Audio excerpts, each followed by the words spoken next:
Let's settle for the details now, because shops in the Central Business District of Accra will be closed from tomorrow, and the Ghana Union of Traders Association, GUTA, is protesting general economic situation in the country. Remember, last week there was a similar action in the Central Business District of Kumasi. President of GUTA, Dr. Joseph Obing, says they've had to take this decision because their concerns have still not been addressed by government. He spoke to my colleague Bernice Abubedu Lansa. Oh, okay. If you have seen our closures before, it's total. So when we say that we are going to close our shops, because GUTA is an umbrella body for trade associations. So we are 68. Recently, we've reached 74 trade associations. And so it's not a membership of one. And so when we are doing this, all the sector associations would have come together and said that no, at the rate at which the city is depreciating, at the rate we are losing our capital and all that, please let's do something. Normally that's what they say. Let's do something. And this, let me give you, for instance, the Spare Parts Dealers Association. Okay. Is so huge, and it's under GUTA. Okay. Ghana Electrical Dealers Association is under GUTA. Ghana Hand Clothing Dealers Association. The whole of Ghana is under GUTA. And we have some confessional dealers and all that. Some of them are regional in character, maybe as a Kesi Traders Association, Progressive Traders Association, internally, and all that. And so we're going to see a total shutdown in Accra of shops? Total shutdown. And how long are you hoping to do this? Yeah, that's what we'll get, because this one is not the leadership that are telling the members that we are going on demonstrations. The members that are demanding that we shut down our shops. So tomorrow, they will tell us the number of days that we have to do, because we do not want to impose anything on them. Finally, Dr. Bing, we've mentioned dealing with the legal aspect of this. You say that if we don't deal with the fundamentals, even bringing the IMF in, that bailout will not solve the problem. Exactly. And so you agree that this is not a short-term solution, or the solution you want will not happen in the shortest term. So in the short term, briefly, what do you expect government to do while we wait for the long-term solution? Yeah, we have said that cost of doing business is very high, and that the introduction of the VAT 19.5, that's the standard rate, that's what caused the problem in Kumasi and all that. We have to look at it. That one is something that we can do ASAP, that we do the flat rate that we have been doing for 5 years. It's only the migration, and that is also contributing, because we're paying a flat rate of 3%, and now we have been migrated to 19.25, 16% difference. Yeah. That's also contributing to the inflation that we are seeing. Yeah. Earlier this morning, Bernice visited Okaishi to assess the impact of the intended closure on sales. Some traders and shop owners she spoke to agree with GUTA's decision. They're calling for swift intervention by government to deal with incessant price hikes.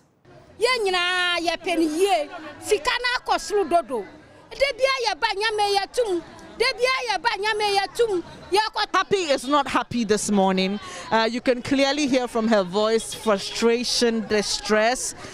All she's saying is that she supports the call by GUTA for the shops to be closed. I asked her whether she wasn't concerned about it affecting her daily bread, and she said her money matters are even not too good anyway, so what's there to lose? She says that every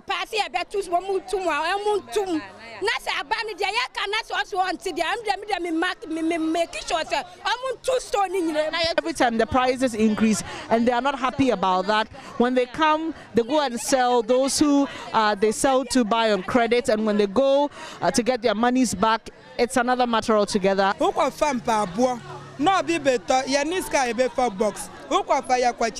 Georgina is basically pleading with government to do something about this situation. So she says she doesn't have enough money to buy a box of shoes. So she and some other friends buy one box, they split the goods and they sell them.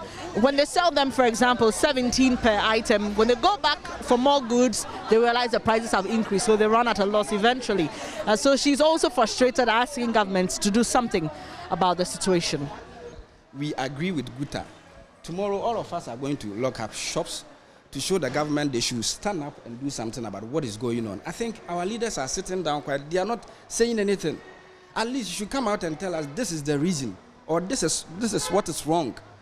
Do you understand? If you care for us to sustain the economy, you have to think about that. Right now, I can show you our VAT receipts every month. We pay, we do our duty. So what are your concerns about us? Now look at this WC. This is Marco WC. This is made in India. The supplier came here yesterday. His name is Mohit. He came here. I said, we are left with only 40 pieces. Supplier, he said, no, I'm not selling. But as at last week, he received 11 containers. It's there at warehouse at Osu. He's not selling. The things are there. So what exactly is the reason why? Well, he told me the dollar is not stable. Now he was giving this to us 420 cedis. Now yesterday, late at night, around 9:27, when I was in the house, he called me. He said, even if he's going to give us, he's going to give it to us 600 Ghana cedis. So you see that 220 cedis increment. So we don't know what is going on. So tomorrow, yesterday my boss was here, we discussed, I have a list of this. So I said, no, I don't understand. Let me go through the market and see what is going on. Increment everywhere. I can show you the sheet that I went about with. So you were assessing the market personally? Personally yesterday, to see what was going on. And it's true. So how is this price increment, the fluctuation in prices, how is it affecting business? Well, to be frank with you, yesterday market was good because a lot of people heard we were going to close shops from tomorrow going, so they had to come and pick up one or two things. There were queue here yesterday. But many of them, when you mentioned this one, like 700 Ghana, they said, hey, why? Last month we came here to buy, it was 5 something. Now you said 700. Do you understand? It's just worrying. This is getting too much. Right. Nat, we'll stay in touch with you. So Nat deals in kitchen and bathroom wares generally, bathroom wares here at Okaishi. There's a tile dealer here. Let me just speak to her briefly, Benjamin, and I'll hand over to you. Hello, good morning. Good morning, madam.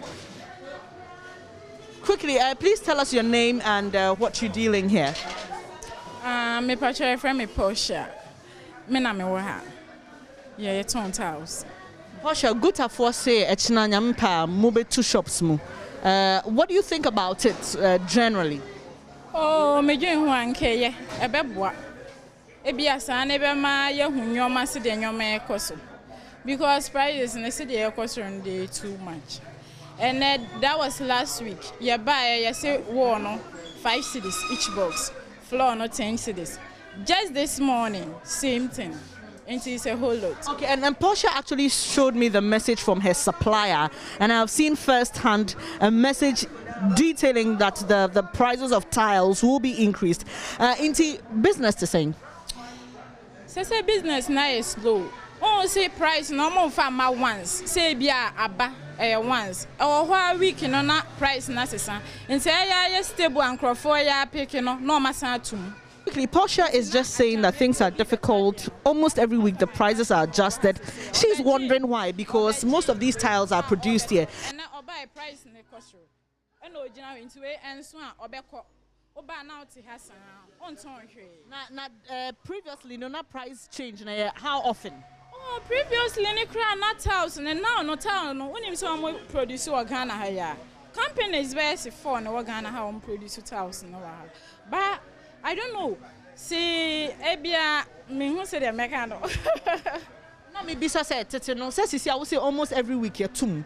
But Teteno, ya kwafa wo omo home mo China for ho na e ba ya kra ba ne kra na ntisa. Okay. Na Teteno na omo kodi omo Christmas na e na type. Na ya yearly na ya tum, but you say a weekly. Yeah, and no kra ya duty say omo holiday, short holiday na ya omo ko no. And my prices no because a short now my price na go high. By now they are producing here no, every week. Me can say every you say dollar. Okay, these tiles are produced here. Here's a customer who has been caught up in all of this. He came last week with a certain amount, hoping that it will be the same, but he's been shocked. Yeah, it hasn't been easy at all. I came here a few months ago to buy tiles, and I bought it 1 box for I think 47 cedis. And all of a sudden, they are saying one is 67. So that's a very large increase. 20 cedis on. And it's affecting my business because I'm into building and construction and all that. So, what's your name? My name is Aseda. Aseda. So, Guta is asking, shop owners to protest, and what they're doing is to close the shops because they think that government hasn't heeded their calls and their suggestions. What do you make of that? Okay, for me personally, if they close the shops, it will affect all of us. We need to build. There's no better time to build. These days, the builders, we've come to a conclusion that the prices just keep going up and never decreases. So we'll just compromise and buy.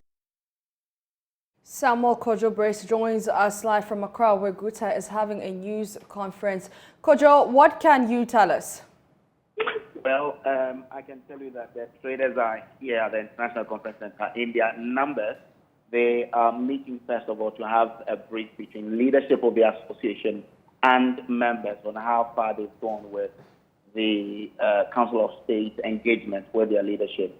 It is after that, then the declaration of the closure of shops beginning tomorrow, and which will last until next Monday, will then come up. Now, I have been joined by the first vice chairman of the association here to have a short interaction with you. We understand that you had some engagement with the Council of State. Why is this still going on after these engagements? Well, like you rightly said, when we decided to embark on this demonstration sometime 1.5 months ago, the Council of State intervened and then they called for a meeting. And in that meeting, they assembled all the government institutions which had to do with our grievances.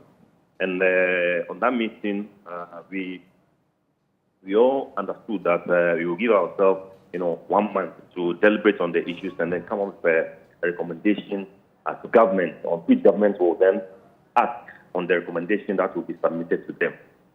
But when we had our first meeting, we were supposed to have subsequent meetings. But what we saw was a keep-dragging attitude of the institution. So I can tell you, the 1 month that we set for ourselves, had lapsed. And we can say nothing concrete, has come out as a result of the joint committee that we formed between Guta and then the Council of State. And that has brought us the situation that we find ourselves today. And you are all aware that we are going to make a declaration that from tomorrow we are going to embark on closure of shops.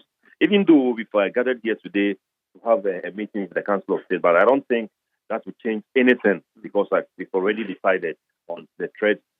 On the path that we have to trade starting from tomorrow. So you are telling us that no matter the decision between you and the Council of State, it won't change your plan? Nothing is going to change. Nothing is going to change. That's one I can assure you 100%.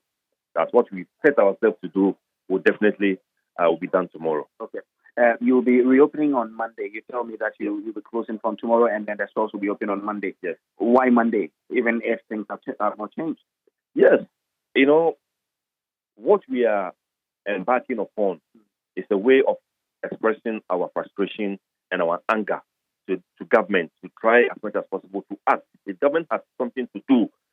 The 4 or 5 days that we are embarking on the closure, must give government ample time to come up with whatever solutions that government has in order to salvage the situation that we are in currently. So that is why we have, given 4 or 5 days to embark on that operation. If nothing, comes out after that 4 or 5 days, this is plan A. We have plan B. So after that, we will come out with plan B. If nothing really comes out. Interesting. Yeah. But there are questions about the impact on your businesses. But aren't you worried about how this will affect your businesses? There's a proof of state if somebody is bothering your hair and then you don't, speak or talk about it the way the person is bothering your hair, before you realize, your head will become zigzag. So the situation that currently we find ourselves does not augur well for businesses. Like we are all aware, in the beginning of the year, the people was 6.4 to $1. Now it has hit the 13 cities mark, which means if you needed $620,000 for $100,000, now you have to double that same money, even plus something extra, before you'll be able to get that same $100,000. So we cannot continue, to be in that situation where our money always continue to, dwindle day in, day out. Now, the situation is that we are not even experiencing the depreciation either weekly, monthly, bi-weekly, or 2 months, but it's on daily basis. And the irony of the situation is also that at the port, that we think government must and should be able, to do something regarding the exchange rate that we use at the port. They still continue to increase the rate every now and then. Last week, it was 9.6. As I'm talking to you today, it's 10.7. So if you clear something last week, and maybe, let's say you clear a Toyota Corolla car, and maybe you paid 30,000 last week because the rate was 9.6. Since this week, it has jumped to 10.7. You have maybe an extra of 20% or additional 20% that you have to add. And how long can we continue to be in this situation? No, government must try as much as possible to do something. So a bit of clarification. If you are changing dollar today, how much? It's 13 cities. 13 cities to the dollar. That is the situation now.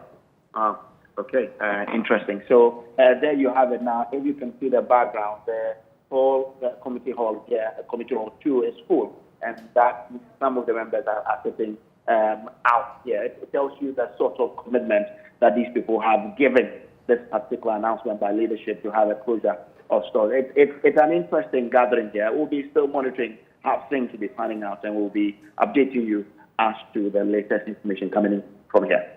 That's my colleague Samuel Kojo Obre speaking to one of the Guta leaders who says they will continue to close their shops from tomorrow and reopen on Monday. And he hopes that these 5 days where the shops will be closed will give government enough time to provide solutions to their problems. He also noted the exchange rates as a reason for the closure of the shops and is urging government to do something about it. But let's go to other stories now, where 4 labor unions in public universities have begun a strike action in protest of the failure of government to deal with their calls for the payment of their vehicle maintenance and out-of-campus allowances. According to the group, national leaders of UTAG, GAWA, SSA, UOG and TEU-GH have made several efforts since April 2022 to address some issues related to their fuel, vehicle maintenance and off-campus allowances. But government has been dragging its feet on their concerns. They thus have no option than to implement their planned strike action. These were contained in a statement from the national leadership of the 4 unions. Let's go through that statement, and it reads: the national leaders of UTA, GAWA, SSA, UOG and TEU-GH have made several efforts since April 2022 to address some issues related to their fuel, vehicle maintenance and off-campus allowances following the press conference by the labor unions. The National Labour Commission invited the parties to a hearing on 12 October 2022, where the Commission entreated the parties to engage. It is important to state that up until the NLC hearing, the employer had not responded to any of the letters of the labor unions or the request of the Commission for the employer to respond to the complaints of the labor unions. There continues to read, per the directives of the Commission, as captured in its letter dated 13th October 2022 with this particular reference number, the national leaders of UTA, GAWA, SSA, UOG and TEU responded to an invitation for a meeting with our employer by the Fair Wages and Salary Commissions on Friday, 14th October 2022 at the Ministry of Education conference room. We also understand that the University of Cape Coast branch of the University Teachers Association of Ghana, UTAG, have applied for exemption in the strike action. My colleague Richard Kojanyako joins me live via Zoom with the full details of that statement. Richard, what are the reasons for their decision? At the University of Cape Coast currently, lectures are still ongoing. They will be wrapping up lectures this week and exams will be starting. And so that is why they wrote to their national leadership to enable them sit out of the strike. But in principle, they support everything that the national leadership is doing. They support the strike that has been embarked upon by the teacher unions. At the University of Ghana, the School of Graduate Studies has also indicated to the PhD candidate there that the oral examination that has been scheduled, they've all been postponed as a result of the strike. At the University of Education, really about 2 exams are ongoing, but the lecturers say that they are not part of the exam because they are part of the decision that has been taken by its national leadership. And so that's a wrap from the campuses that are currently ongoing. Richard, how's the strike taking shape and how's the National Union reacting to the calls for the UCC chapter of Ghana? Well, they say that they have received a letter from the University of Cape Coast and they agree with them. In principle, they indicate that the University of Cape Coast support the action that they have all agreed on, but because of their peculiar situation, and so that is why that has been granted. I spoke with the national president of the UTAG, and he indicates that, well, they are aware of the letter that's been written by UCC. All right, thank you very much, Richard Kolinyako. Joining us on phone for an interaction on this is Professor Solomon Nunu, who is UTAG president. Prof, good afternoon. Thank you so much for your time. Prof, if you can hear me, we understand the employer represented by the Minister of Education and Minister for Employment and Labour Relations met with you. Why then are you still going ahead with the strike?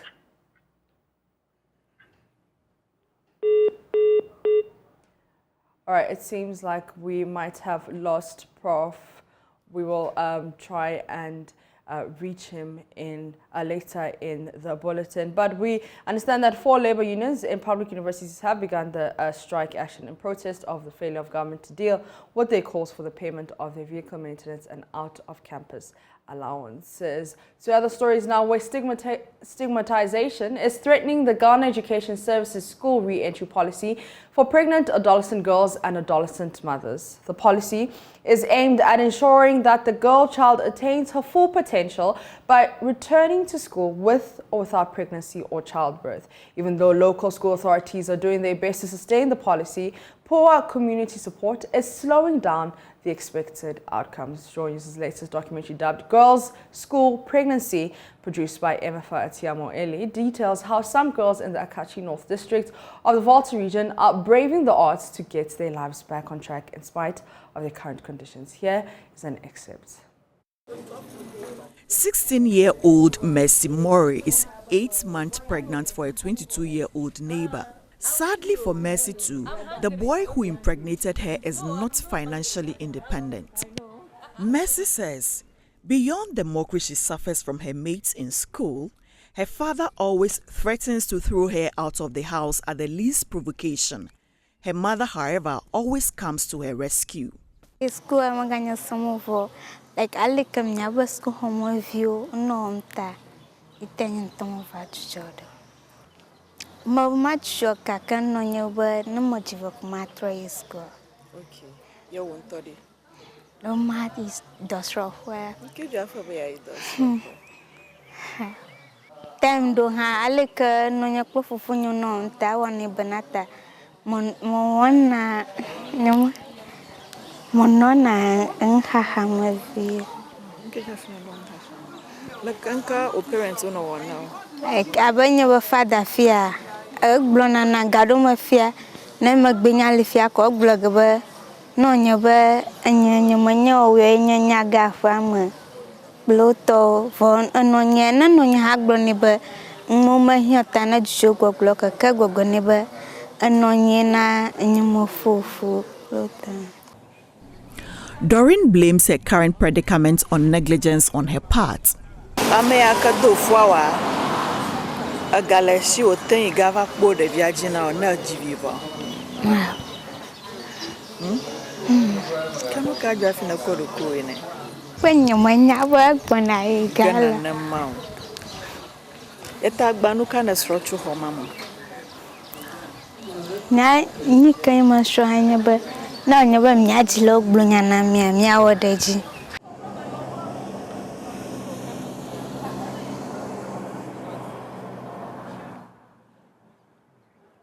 Among strategies government is employing to reduce teenage pregnancy is the introduction and scaling up of education on adolescent sexual and reproductive health.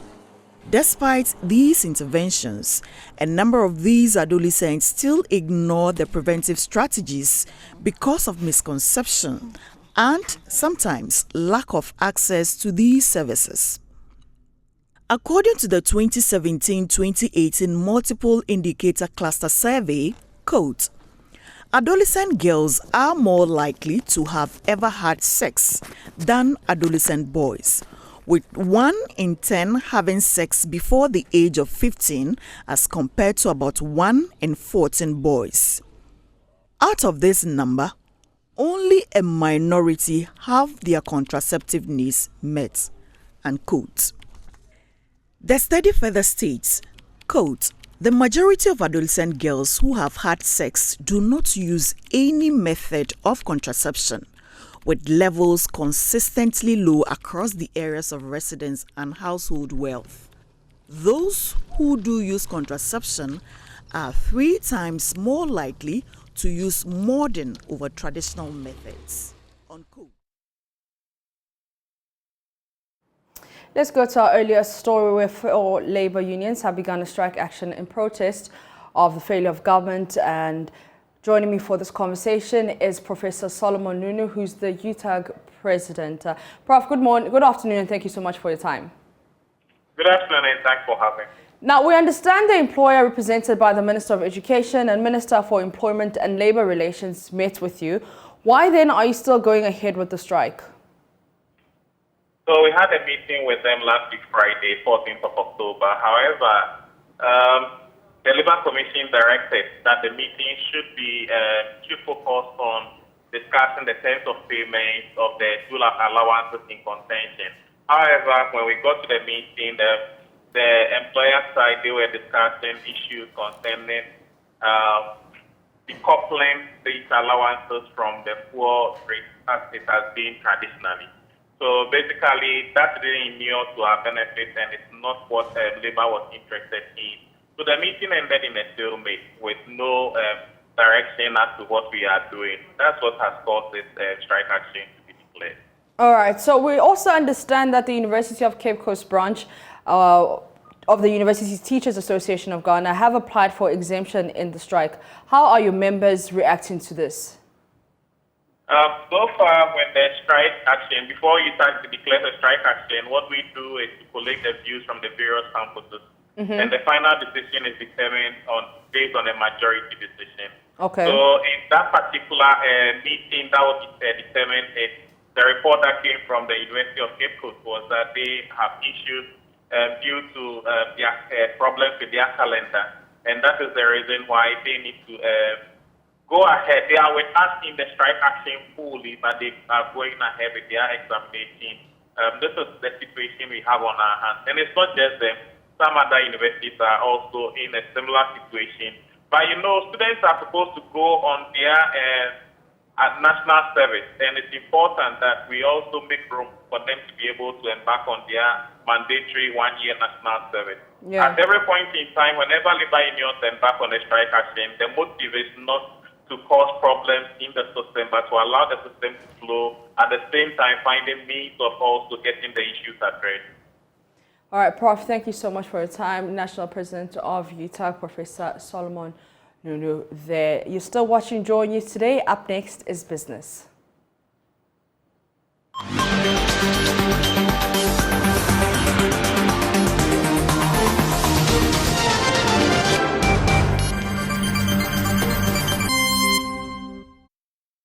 Hi, welcome to Business. My name is Darrell Kwao. The Kumasi Technical University has collaborated with the Ghana National Association of Garages to transfer modern technology to members to improve the informal sector of the country. Now, as part of the collaboration, members of the garages will be trained in the theoretical aspect of what they were already engaged in and be certified after going through developed short courses. Yes, more. Engineer Dr. Prince Osuansa has been speaking to Joy News on how the training being given to the members of the Ghana Association of Garages will help transform the automobile industry and improve the lives of the artisans. We seek to achieve technology transfer and then the modern ways of doing things in the automobile and in the mechanical engineering industry. Our basic idea or our basic motive is to transfer modern technologies to our good friends and brothers at the informal sector. You know, we are in the informal sector.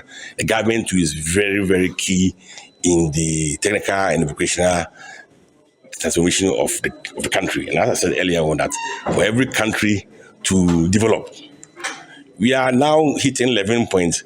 I don't want to be political, but you realize that if we are not importing things, obviously we will not need $1. So if you are able to design, produce, and then manufacture basic engine components, basic engine components, we will not go to China or Korea to go and then import crankshaft or camshaft or bolts and nuts. The Pro-Vice Chancellor of the Kumasi Technical University, Professor Gabriel Jimo, tells Joy News that this initiative will help the academia and industry. Normally, when people talk about theory, people have the view that academia or faculty members are very good when it comes to theory. This is what people think. And when it comes to practical aspect, people also think that Ghana National Association of Garages or the industry is more practical oriented, while the university is theoretical oriented. If that is the case, bridging the two or combining the two makes it very easy in terms of achieving what you want to achieve, because one cannot be used to achieve the objective that you want to achieve. So at the end of the day, if Ghana National Association of Garages thinks that when it comes to the practical aspect, they are very good, and the investor thinks that when it comes to the theoretical aspect, they are also very good, then in order to achieve the necessary synergy, you have to bring the two together, so that at the end of the day, as we normally say, 1 + 1 is equal to 2, but if the two comes together, it will be 1 + 2, or 1 + 1 equals to 3. The lead consultant to the Ghana Association of Garages, Solomon Ando, is hopeful that more of these trainings will help improve employment opportunities for various artisans and boost technical and vocational education in Ghana. This opportunity we've gotten from KSTU is going to let each and every person who has gone down there to learn the trade will also have the opportunity to hold some certificate. Reporting for Joy News, Kwesi Deborah. All right, let's bring you some more stories. The North Dai District Assembly in the Volta region has undertaken an initiative aimed at promoting the socio-economic growth of the district. The Assembly, under the leadership of the District Chief Executive Edmond Kujo Atta, aims to create satellite markets at vantage locations, among other economic empowerment projects. This, he believes, would contribute in improving the livelihoods of residents. Here's more. The North Dine district harbors one of the least economically active populations in the Volta region. The agrarian district, which has only one economically viable market, lacks enough jobs for the teeming youth. Nonetheless, the district assembly is scheming to change the narrative by establishing satellite markets to propel the growth of the local economy, while other alternatives are being considered. In this regard, the assembly is supporting an initiative by locals to establish the first satellite market at Aveme Daingba along the Volta Lake. Premixed fuel is expensive these days, so we spend more on transport to Germany. Some boats experience fuel shortages during their journey, leading to accidents. So we decided to settle here. The location is suitable for a natural harbor. The middlemen also like the place.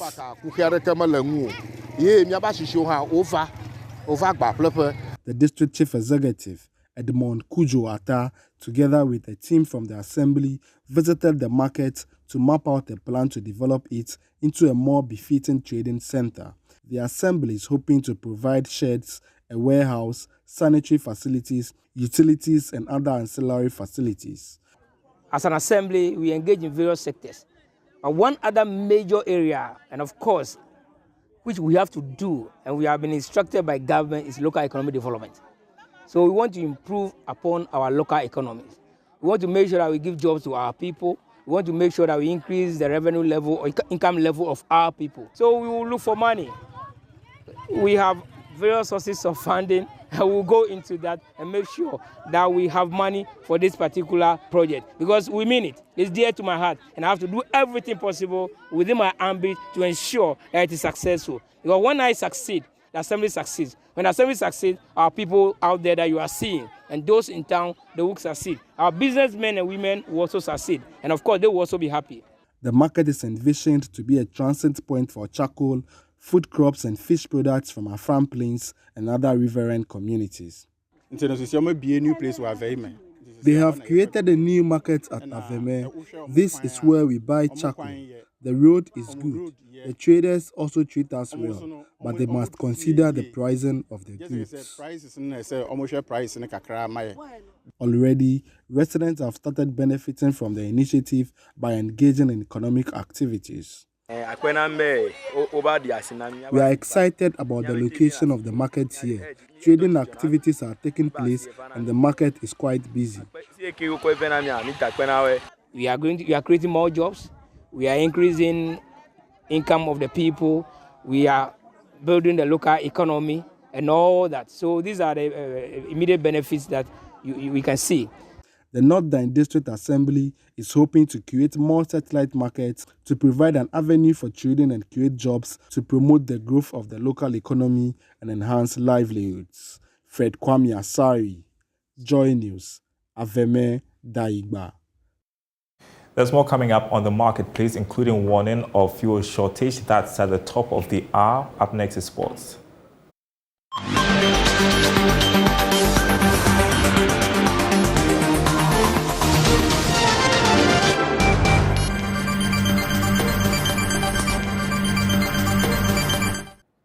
Time now to do sports on Joy News today with me, Muftau Nabila Abdullahi. The Minister of Youth and Sports, Mustafa Hussein, has described Keto Krako as an ambassador of Ghana to Africa and the world at large, following his re-election as president of WAFU Zone B. Hussein said the mandate handed him by the WAFU Zone is an achievement for the country. Let me congratulate my brother, my friend, the president of our FA, Mr. Ket Okreku, for this wonderful achievement again. In fact, I have no doubt at all that the entire WAFU Zone B will give him another term because of what I've seen him doing. Together, we have worked so hard together, even in this country. And when he took the mantle as a president to serve the remainder term of the previous president, he exhibited commitment and hard work and dedication to the work of the WAFU community. And I didn't have any doubt that when the time comes again for them to look for a new leader, they are going to overwhelmingly endorse him. And that's why nobody even came closer to see the person want to express, to contest, because you can't contest when you have a very hardworking, committed, dedicated president of the WAFU. And we know you are going to make us proud. You are an ambassador of our country, and you have the support of the Ministry of Youth and Sports and the entire country and the President of the Republic of Ghana. I know very soon officially will be called on His Excellency the President to officially introduce you again and inform him about this huge achievement that we have chalked together, because this is a big achievement for all of us as far as football is concerned, and also even the sports, our sports industry. Of House of Oak, Vincent Soa Odote, has alleged that supporters chief of the club, Elvis Hesse Herman, threatened to beat him and Alaji Akambi after the club's CAF Confederation Cup second leg tie against AS Bamako. Speaking on Prime Sports, Soa Odote said the threat made to him and Akambi was carried through. During the recess, one of the deputy organizers of the NCC approached me that they were going to beat me and Alhaji Akambi after the match if we don't qualify. They said that to you directly? He said that to me. His name is called Sabato or something. So he was standing next to the NCC chairman. So I went to the NCC chairman and asked him, he as the NCC chairman, why would he allow one of us to threaten the life of a director? Then he remarked that we cannot continue to gag the supporters, the NCC chairman. So I felt I needed to tell him that he's behaving irresponsibly. I mean, you can't do that. Yes, if the club, you think the club hasn't done well, you can express your opinion. You can, but you cannot threaten the lives of people. And even I think after the game, was it your car? Because it was a car that was whose tires were deflated. That was your car. Yes, because the threats that that they made during the recess, they carried it through. They carried it through. Of course, I mean. Unfortunately for them, the police were there, national security, the BNI were there, so they've taken over. I'm sure most of them forgot that the whole place is wired. There are CCTVs. So comments, those who made comments during the recess, those who were involved, whatever they made, have been captured. We understand you reported to the police. No. The police went ahead. The commander at the stadium went ahead and reported to their bosses, and they lodged a complaint that this is the incident. So obviously, I'm one of those involved in that crime, so I had to go there also to tell them my version. So the police is looking into it. But the allegation by the fans is that you and Mr. Akambi and a few others are the reason why the club is at a standstill and not making progress. How do you respond to that? That is not true. These are comments made by people who probably want influence. They are just predators waiting to jump on any little mishap. You can ask the FA, you can ask everything. The facts don't lie. They can have their own opinion. They cannot have their own facts. This is our wrap-up sports here on Joy News today with me, Muftau Nabila Abla. You can head on to my joyonline.com and read some more sports stories. And also at 2 p.m., do join my colleague Nathaniel Atto as he comes your way with sports today.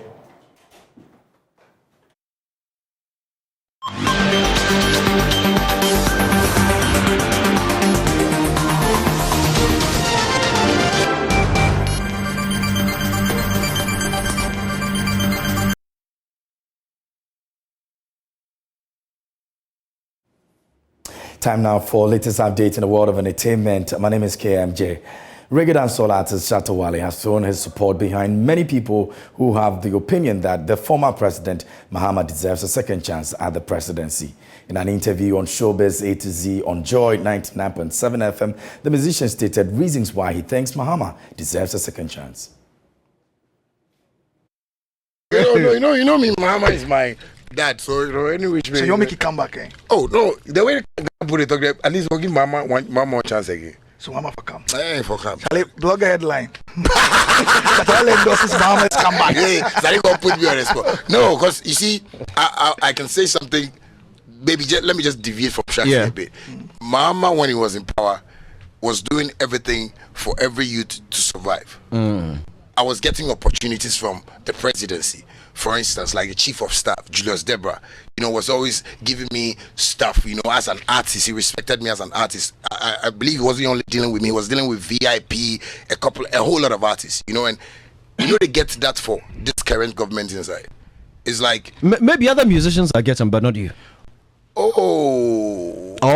I wouldn't say maybe other musicians are getting, but we know they see them. Well, you have a point. You understand me? Yeah. Which means we give more opportunity to the creators. Yeah, you understand me? So basically, sometimes if we just look at that side of, wanna life to say, Charlie. You've messed up this day. Like, let me just put it straight. Like, I was doing a back to school project. Yeah. Which was my project. Anytime I go to like villages, schools, I give exercise books, stationaries, and stuff like that. And I spoke to, one of them in government, and they passed all this one. Passed. Okay. And they took me to one office to the other, and before we realized, like, they were supporting.